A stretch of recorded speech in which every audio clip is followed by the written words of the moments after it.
시작. 태초에 말씀이 계시니라. 이 말씀이 하나님과 함께 계셨으니 이 말씀은 곧 하나님이시니라. 그가 태초에 하나님과 함께 계셨고. 아멘. 지금 이 시간에는 이정관 담임 목사님 나오셔서 태초의 말씀이라는 제목을 가지고 말씀 증거하실 때 많은 은혜 받으시기 바랍니다. 말씀 듣기 전에 앞뒤자로 인사했으면 좋겠습니다. 한 주간 잘 지내셨습니까? 잠시 추가 광고 하나 하도록 하겠습니다. 그 다음 주 광고 보셨듯이 우리 유스들이 캠프를 갑니다. 유상현 목사님께서 좀 찬조 광고를 저에게 좀 이렇게 부탁을 해서 뭐 이렇게 예민하고 민감한 광고는 저한테 맡겨가지고 그래서 사실 유스가 뭐 아시다시피 재정을 굉장히 알뜰하게 잘 사용하고 있습니다. 그래서 가는 길에 잘 갔다 올 수 있도록 기도뿐만 아니라 찬조도 해주셨으면 감사하겠습니다. 말씀 우리 함께 보도록 하겠습니다. 오늘부터는 이제 요한복음을 함께 살펴보도록 하겠습니다. 요한복음에 대한 반응은 극과 극입니다. 한편에서는 어린아이도 읽을 수 있는 책이라고 말합니다. 다른 한편에서는 이 성경 66권 가운데 가장 심오한 신학적 내용을 다루는 책이라고 말합니다. 그래서 혹자는 요한복음을 이렇게 비유합니다. 어린아이가 물장구 칠 수 있고 동시에 코끼리도 헤엄칠 수 있는 수영장이다.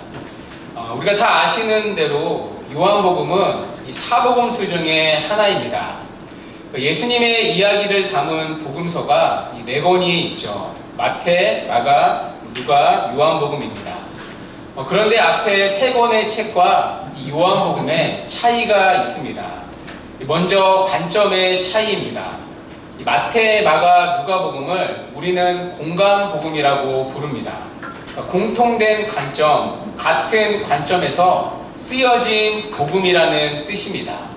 이 공감복음은 예수님의 사건에 무게 중심을 두고 기록된 책입니다. 그러니까 사건 위주로 기록된 책이죠.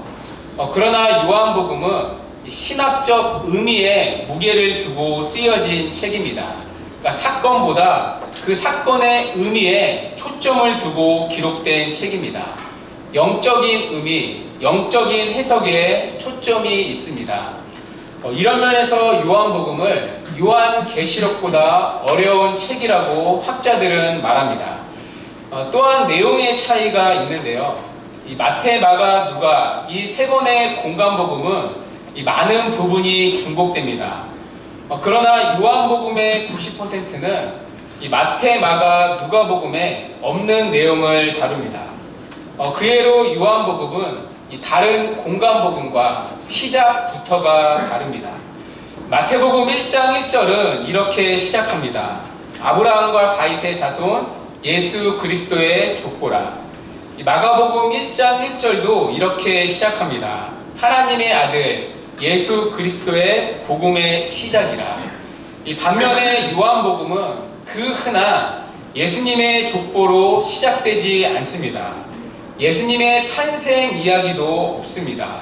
심지어 예수님의 주옥 같은 설교인 산상수훈도 기록되지 않습니다.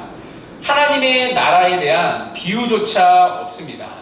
그러니까 우리가 보편적으로 예수님에 대해 알고 있는 중요한 내용이 없습니다. 대신에 요한복음은 다른 복음서에서 다루지 않는 중요한 내용을 다룹니다. 90%가 마태, 마가, 누가복음에 없는 내용을 다룹니다. 그만큼 요한복음은 독보적인 희소성을 가지고 있는 복음서라는 것입니다. 또한 요한복음의 특징이 있는데요. 이 요한복음은 기록 목적을 가장 분명하게 드러내는 대표적인 성경입니다. 요한복음 20장 31절은 이렇게 말씀하는데요. 우리 다 같이 한번 읽어보도록 하겠습니다. 시작. 오직 이것을 기록하는 너희로 예수께서 하나님의 아들을 부르시는 자라며 또 너희로 믿고 그 이름을 힘입어 영생을 얻게 하려 하느니라. 요한복음의 기록 목적은 두 가지입니다. 하나는 기독론적 목적이 있는데요. 예수님이 누구신지를 설명하는 책입니다. 예수님이 하나님의 아들 그리스도라는 것입니다. 또 하나는 구원론적 목적이 있습니다. 예수님을 믿어 영생을 얻게 하기 위해 기록된 책입니다. 그만큼 예수 그리스도를 가장 선명하게 보여주는 복음서, 바로 요한복음이라는 것입니다. 특별히 신구약 성경 중에 제일 마지막에 쓰여진 책이 요한복음이죠. 그러니까 신구약을 총정리하는 책, 바로 요한복음이라는 것입니다. 그래서 종교개혁자 루터는 이렇게 말했습니다. 어떤 폭군이 성경을 다 없애는데 성공했다 할지라도 요한복음과 로마서가 한 권씩만 남아있다면 아마도 기독교는 끝까지 보존될 것이다. 게르텐 베르거라는 신약 성경학자는 이렇게 말했습니다. 로마서와 요한복음은 신약의 영원한 쌍둥이라고 불려도 결코 과언이 아니다. 그러니까 기독교 신앙의 중심, 복음 중의 복음, 바로 요한복음이라는 것입니다. 오늘부터 요한복음을 통해 이 복음이신 예수님을 함께 만나보도록 하겠습니다. 먼저 오늘 본문에 들어가기 앞서 오늘은 서론격이니까요. 우리가 먼저 요한복음 1장의 숲을 봐야 합니다. 요한복음 1장 1절부터 18절까지가 이게 서론이거든요. 근데 이 서론을 보면 흐르는 하나의 패턴이 있습니다. 혹시 여러분 아시나요? 예수님과 세례 요한이 교차적으로 등장한다는 것입니다. 1절에서 5절까지는 예수님이 나옵니다. 또 6절부터 8절까지는 세례 요한이 나옵니다. 또 9절에서 14절은 다시 예수님, 또 15절에서는 다시 세례 요한이 나옵니다. 그리고 이후부터 다시 예수님이 나옵니다. 그러니까 예수님, 세례 요한, 예수님, 세례 요한이 교차적으로 등장합니다. 그래서 읽어보신 분들은 느끼셨지만 1장을 읽다 보면요, 문맥이 끊기는 것처럼 느껴집니다. 그러니까 시선이 분산되는 것을 느낍니다.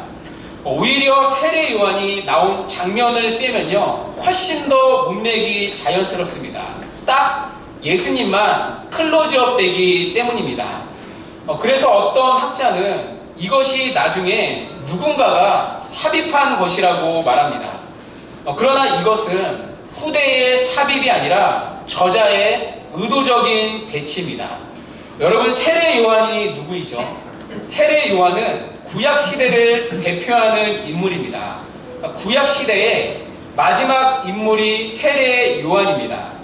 구약을 대표하는 그 인물이 지금 예수님을 증거하고 있습니다. 그래서 마치 요한복음 서론은 지금 우리들에게 이렇게 말하고 있는 것과 같습니다. 예수 그리스도는 구약에 예언한 바로 그 메시아이다. 구약의 대표자인 세례 요한이 그 사실을 증언하고 있다. 그러므로 구약의 권위를 인정하는 자는 예수님을 메시아로 받아들여야 한다. 그러니까 지금 요한은 세례 요한의 권위를 빌려 예수님이 메시아라는 것을 입증하는 것입니다. 이 큰 흐름 속에 요한은 우리를 예수님께 인도하는 것입니다. 자, 그렇다면 우리가 믿는 예수님은 어떤 분이십니까? 그리고 그 예수를 믿는 삶은 어떠한 삶입니까? 오늘 말씀을 통해 두 가지로 살펴보도록 하겠습니다. 첫째, 예수님은 시작과 끝이 없는 영원한 하나님이라는 것입니다. 본문 1절은 이렇게 시작합니다. 태초에 말씀이 계시니라. 여러분, 태초에 하며 딱 떠오르는 구절이 있지 않습니까? 창세기 1장 1절에 태초에 하나님이 천지를 창조하시니라. 그런데요, 이 창세기의 태초와 요한복음 1장의 태초가 다릅니다. 시간적 개념에 있어서 차이가 있습니다. 이 창세기의 태초는요, 하나님께서 이 세상을 창조하실 때의 태초입니다. 그러니까 하나님이 이 세상을 만드실 그때가 태초입니다. 그러니까 하나님의 창조 사역이 시작되는 시간, 그 지점을 태초라고 부릅니다. 그런데 요한복음의 태초는요, 창세 이전의 시간을 말합니다. 그러니까 시간과 공간뿐 아니라 모든 것이 시작되기 전, 그러니까 천지를 창조하시기 전에 영원전의 때를 가리키는 말이 태초입니다. 자, 그렇다면 어느 태초가 먼저이겠죠? 요한복음의 태초가 먼저입니다.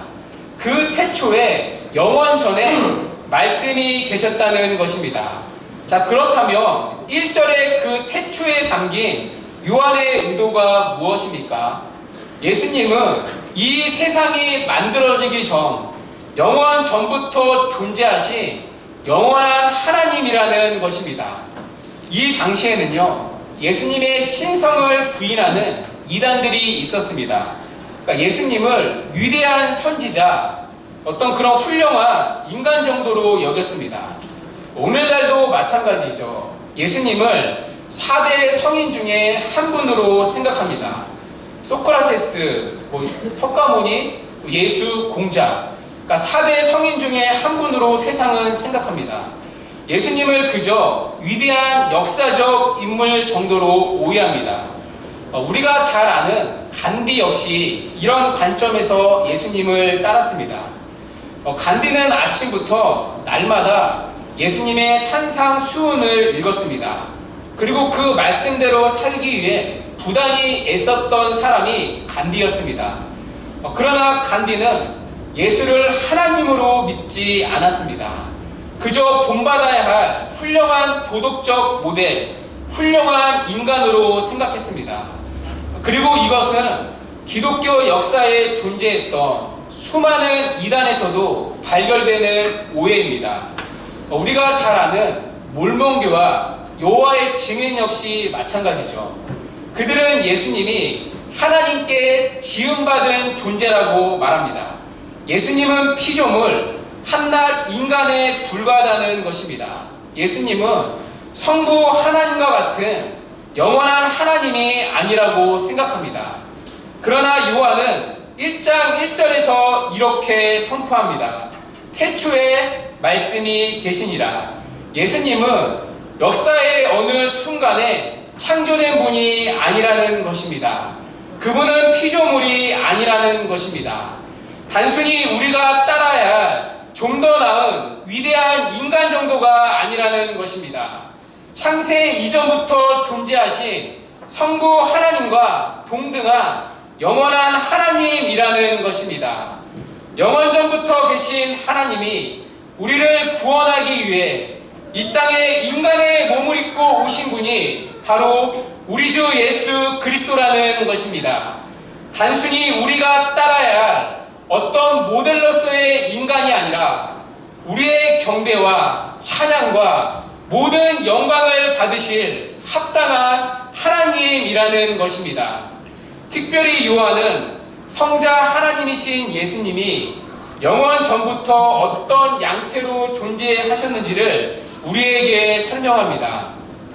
1절 중반절에 이렇게 말합니다. 이 말씀이 하나님과 함께 계셨으니 2절에서도 그가 태초에 하나님과 함께 계셨고라고 말합니다. 그러니까 함께라는 말이 반복되죠. 여기서 함께는요, 헬라어로 프로스라는 단어입니다. 이 단어는 무엇을 향하여라는 뜻입니다. 그러니까 단순히 전치사 with 그런 함께라는 뜻이 아니라 무엇을 향하여라는 방향을 나타납니다. 그러니까 굉장히 동적인 의미이죠. 그러니까 그리스도께서는 성부 하나님을 향하여 계셨다는 뜻입니다. A.T. 로버슨이라는 성경학자는 이 부분을 이렇게 번역했습니다. 이 말씀이 하나님과 얼굴을 맞대고 계셨다. 그러니까 성자 하나님이신 예수님이 태초부터 성부 하나님과 얼굴을 맞대고 계셨다는 것입니다. 어떤 이들은 이것을요, 마치 해변가에서 서로를 향해서 계속해서 달려오는 연인의 모습으로 묘사합니다. 그러니까 성자 하나님과 성부 하나님이 그만큼 친밀한 관계를 누리고 계셨다는 것입니다. 창세 전부터 그리스도는 성부 하나님과 완벽한 영광과 기쁨 가운데 거하셨다는 것입니다. 말씀이신 그리스도는 오직 하나님을 향하고 오직 하나님만을 바라보고 있었다는 것입니다. 그렇다면 예수를 믿는 우리의 존재 양식 또한 어떠한 삶이어야 합니까? 하나님과 함께 있는 하나님을 향하여 살아야 한다는 것입니다.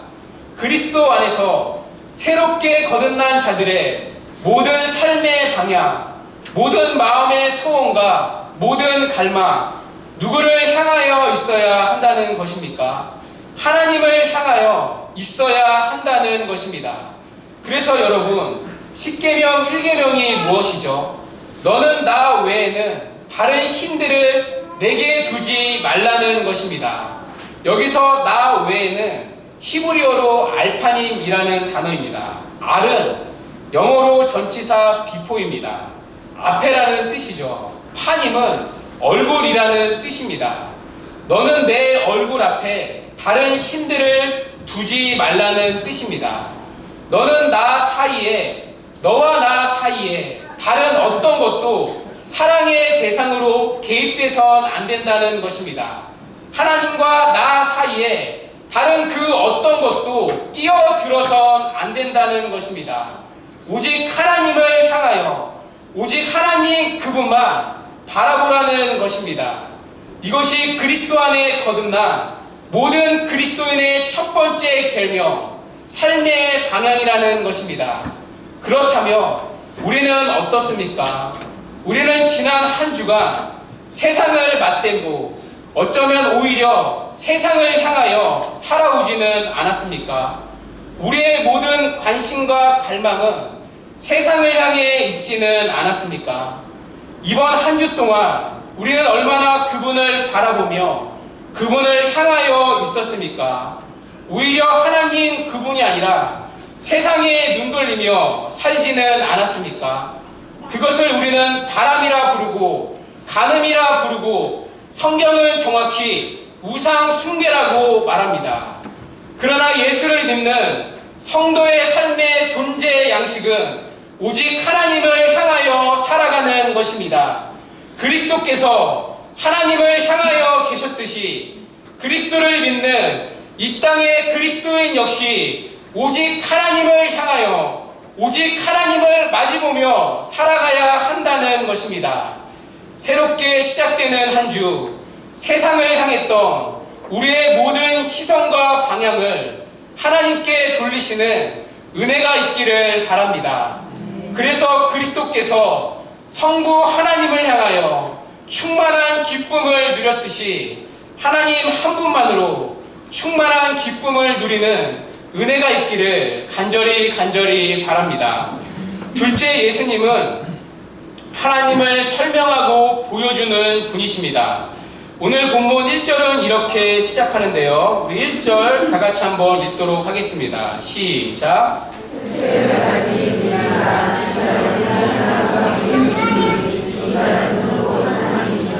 아멘. 오늘 말씀에 보면요, 짧은 한 절이지만 계속해서 반복되는 단어가 있습니다. 여러분, 무엇이죠? 말씀이라는 단어입니다. 여러분이 가지고 계신 성경책이 괜찮은 성경책이라면 아마 풋노트가 달려있을 것입니다. 가로 1번하고 달려있을 텐데요, 헬라어로 로고스라고 적혀 있을 겁니다. 이 로고스는 이 시대에 사용하던 시대적 용어입니다. 헬라의 철학적 용어로 또 유대인들에게는 익숙했던 용어로도 사용되던 단어였습니다. 이 로고스에 대한 논문이 꽤 많을 정도로 그만큼 복잡하고 어려운 용어입니다. 그러나 중요한 것은 이 바울이 이 시대적인 용어를 차용해서 이 로고스를 통해 말하고자 하는 의도가 있다는 것입니다. 왜 굳이 요한은 예수님을 말씀으로 표현합니까? 여러분 혹시 기억나시나요? 지난번에 한번 했던 내용인데 기억이 나시나요? 제가 예를 들면 이번 주에 재미있는 영화를 봤습니다. 실제로 봤는데요. 벌값이라는 영화였는데 재미있더라고요. 너무 재미있어서 다른 사람들에게 그 영화를 소개해 줬습니다. 그 영화의 스토리를 간단히 설명했습니다. 그런데 무엇으로 설명했겠습니까? 몸으로, 제스처로, 바디랭귀지로 설명합니까? 아니죠. 말로써 설명했습니다. 쉽게 얘기해서 말의 용도는 설명하기 위한 것입니다. 자, 그렇다면 예수님이 말씀이시다는 것은 무슨 뜻입니까? 예수님이 뭔가를 설명하시는 분이라는 것입니다. 바로 하나님을 설명하시는 분으로 이 땅에 오셨다는 것입니다. 현대어 성경을 번역한 J.B. 필립스는 이 구절을 이렇게 번역했습니다. At the beginning, God expressed himself. 죄송합니다. 일본 때 제가 이거를 정말 제대로 읽었는데요. 어떤 집사님이 웃으시더라고요. 그래서 자신감이 너무 떨어져가지고 정말 죄송합니다. P바라고 F바라고 죄송합니다. 그러니까 하나님이 자신 스스로를 설명하셨다는 것입니다. 그러니까 무엇을 통해서죠? 바로 예수 그리스도를 통해 하나님 자신을 설명하셨다는 것입니다. 그래서 예수님이 말씀인 것입니다. 보이지 않으시는 하나님을 설명하고 드러내며 계시하여 주시는 분이라는 것입니다. 그래서 요한복음 1장 18절은 이렇게 말씀합니다. 본래 하나님을 본 사람이 없으되 아버지 품속에 있는 독생하신 하나님이 나타내셨느니라. 그러니까 하나님을 볼 수 있는 사람은 이 땅에 아무도 없습니다. 하나님은 영이시기 때문입니다. 그런데 하나님을 보여주시는 분이 이 땅에 오셨다는 것입니다. 바로 인간의 몸을 입고 이 땅에 오신 예수 그리스도이십니다. 예수 그리스도를 통해 보이지 않으시는 하나님을 나타내셨다는 뜻입니다. 여기서 나타내다라는 단어는요, 설명하다, 그러니까 익스프레스죠. 펼쳐 보이다라는 단어입니다. 예수님을 통해 보이지 않으시는 하나님을 우리에게 펼쳐 보인다는 것입니다. 그래서 예수님의 모든 생애 자체가 바로 하나님에 대한 설명입니다. 예수님의 말과 행위, 이 모든 것이 하나님을 보여주는 말씀인 것입니다. 예수님은 하나님을 보여주는 최고의 계시라는 것입니다. 그래서 우리가 하나님을 알 수 있는 길은 오직 한 가지 길밖에 없습니다. 바로 예수 그리스도를 통해 알 수 있다는 것입니다. 예수 그리스도 없이 하나님을 아는 것은 여러분 가짜입니다. 예수님은 요한복음 14장 6절에서 내가 곧 길이요 진리요 생명이라고 말씀합니다. 예수님은 하나님께 가는 유일한 길, 하나님을 알 수 있는 유일한 길이라는 것입니다. 예수님을 통과하지 않고서는 하나님을 알 수도 하나님께 갈 수도 없다는 것입니다. 간혹 가다가 어떤 분들은 이렇게 말합니다. 나는 하나님은 믿는데 예수 그리스도는 안 믿어집니다. 여러분, 아닙니다. 여러분, 그것은 참된 믿음, 안타깝지만 거듭난 사람이 아닙니다. 하나님을 알 수 있는 길은 오직 예수 그리스도를 아는 것밖에 없기 때문입니다. 그래서 우리가 믿는 종교를 우리는 기독교라고 부르는 것입니다. 기독이란 말은 그리스도의 한 분식 표현입니다. 그런데 왜 굳이 기독교, 그리스도교라고 부릅니까? 여러분, 하나님교라고 불러도 되는 것 아닙니까? 아니면 우리는 삼위일체 하나님을 믿습니다. 삼위일체 교라고 불러도 되는 것 아닙니까? 우리는 성령님도 믿습니다. 그렇다면 성령교는 어떻습니까? 왜 우리는 굳이 그리스도라고 부릅니까? 우리는 예수님을 그리스도라고 믿기 때문입니다. 우리는 그리스도를 통해서 성부 하나님을 믿기 때문입니다. 우리는 그리스도를 통해서 성령을 받기 때문입니다. 우리의 신앙의 핵심은 언제나 예수 그리스도라는 것입니다. 그리스도를 통하지 않으면 성부 하나님을 알 수 없고, 그리스도를 통하지 않으면 성령을 받을 수 없다는 것입니다. 그래서 여러분, 축도할 때 제일 먼저 무엇이 나옵니까? 이제는 우리 주 예수 그리스도의 은혜와 하나님 아버지의 사랑하심과 성령의 교통하심이 성부 하나님으로부터가 아니라 주 예수 그리스도부터 축도가 시작합니다. 여러분, 왜인지 아십니까? 왜 그렇죠? 주 예수 그리스도의 은혜를 모르며 성부 하나님의 사랑을 도무지 알 수 없기 때문입니다. 주 예수 그리스도의 은혜를 모르며 성령 하나님의 교통하심을 도무지 누릴 수 없기 때문입니다. 주 예수 그리스도에 나타난 은혜를 아는 것, 이것이 언제나 기독교 복음의 핵심입니다. 우리 주 예수 그리스도를 아는 것, 이것이 삼위 하나님을 아는 믿음의 시작이라는 것입니다. 그래서 신앙의 핵심은 언제나 예수 그리스도를 아는 것입니다. 언제나 예수 그리스도, 그분을 인격적으로 만나는 것입니다. 주 안에서 사랑하는 여러분은 어떻습니까? 정말 예수님을 인격적으로 만나셨습니까?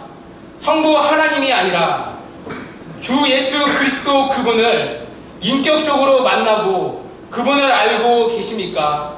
무엇보다 새롭게 시작되는 요한복음 강해를 통해 우리 모든 성도님들이 예수님을 인격적으로 만나는 은혜가 있기를 간절히 바랍니다. 끝으로 이 말씀이 우리에게 주는 구체적인 적용이 있습니다. 요한복음 20장 21절은 이렇게 말씀하는데요. 우리 같이 한번 읽어보도록 하겠습니다. 요한복음 20장 21절 시작.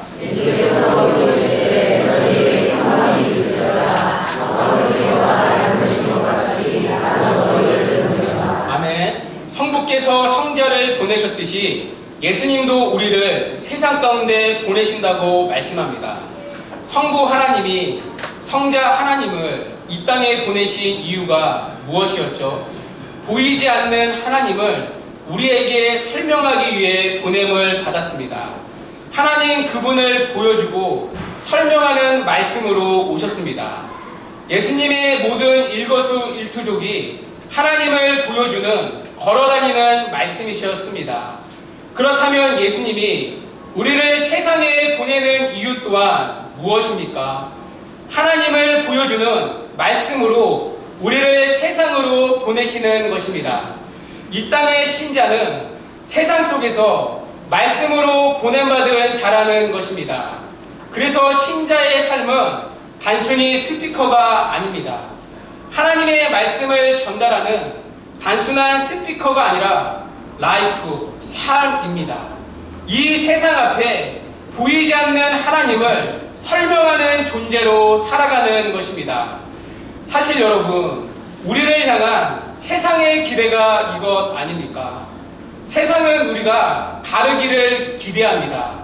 우리를 유혹하고 핍박하지만 그래도 저들은 다르기를 원하는 기대가 있습니다. 여러분, 그렇지 않습니까? 그렇다면 우리는 어떻습니까? 우리의 말과 행동, 그리고 삶의 방식, 이 모든 것들을 통해 세상 앞에 하나님을 설명하고 있습니까? 여러분의 부모와 자녀들, 그리고 부딪히는 모든 사람들에게 하나님을 반영하고 계십니까? 어쩌면 우리의 말과 행동, 삶의 방식 역시 다분히 세상적이고 육적이며 이기적인 모습만을 드러내고 있지는 않습니까? 그래서 우리를 통해 설명되는 하나님은 탐욕스러운 하나님, 이기적인 하나님, 음란하고 거짓된 하나님, 지극히 차갑고 냉혹한 하나님을 세상 가운데 드러내고 있지는 않습니까? 물론 이러한 부르심 자체가 쉽지만은 않습니다. 저 역시 마찬가지입니다. 우리 중에 과연 누가 떳떳하게 이 질문과 도전 앞에 감히 네라고 대답할 수 있겠습니까? 그래서 신자의 삶은 무겁고도 무서운 것입니다. 그러나 예수를 믿는다는 것은 우리의 모든 삶에 예수의 이름을 걸고 책임이 수반되는 것입니다. 무엇보다 우리를 보내신 예수님께서 요한복음 20장 22절에서 21절 바로 밑에 이렇게 약속하십니다. 이 말씀을 하시고 저희를 향하사 숨을 내쉬며 가라사대 성령을 받으라. 이것이 우리가 성령의 은혜를 구해야 하는 이유라는 것입니다. 성령의 능력을 따라 살아갈 때 세상 앞에 다시 시작되는 한 주도 말씀으로 살아가는 힘을 얻을 수 있다는 것입니다. 성령의 은혜를 통해 우리의 육신의 정욕과 자아를 끊임없이 다스릴 때, 그리고 그분의 말씀으로 우리의 심령을 채울 때 내 안에 계신 하나님을 드러내는 말씀으로서의 삶을 살아갈 수 있다는 것입니다. 이번 한 주도 예수님은 오늘도 우리를 세상으로 보내십니다. 하나님을 설명하는 말씀으로 우리를 다시 세상으로 보내십니다. 그리고 우리를 보내시는 예수님은 성령께서 우리와 함께 하신다고 약속하십니다. 주 안에서 사랑하는 여러분, 이 성령의 능력을 힘입어 새롭게 시작되는 한 주, 하나님을 설명하는 말씀으로 사는 이 거룩한 영광과 명예를 누리는 은혜가 있기를 주님의 이름으로 간절히 축원합니다.